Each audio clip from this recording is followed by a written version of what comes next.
विद्यार्थी मित्रांनो, शिकणे कधीही थांबवू नका, कारण ज्ञानच ही तुमची खरी ताकद आहे. चला वळूया आजच्या प्रश्नाकडे. रोहनकडे 1 रुपया, 2 रुपये आणि 5 रुपयाची समान नाणी आहेत. त्याच्याकडे एकूण 40 रुपये आहेत, तर रोहनकडे एकूण किती नाणी आहेत? हा प्रत्येक स्कॉलरशिपला हमखास प्रश्न असतोच. तर हे गणित कसं सोडवायचं? पहिल्यांदा 1 रुपये,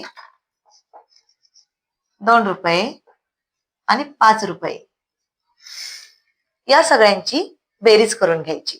बघा, 5 आणि 2 7 आणि 1 8. त्यानंतर रोहनकडे एकूण किती रुपये आहेत? 40 रुपये आहेत. तर कुठलंही सूत्र मी इथं वापरलेलं नाही, यांची बेरीज केलेली आहे. बेरीज 8 आलेली आहे.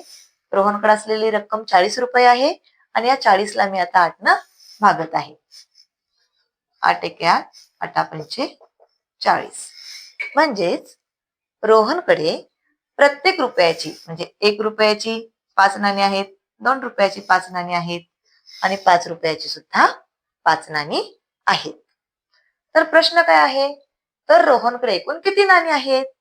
मग 1 रुपयाची 5 नाणी, 2 रुपयाची 5 नाणी, 5 रुपयाची 5 नाणी. 5 1 5, 5 2 5 15.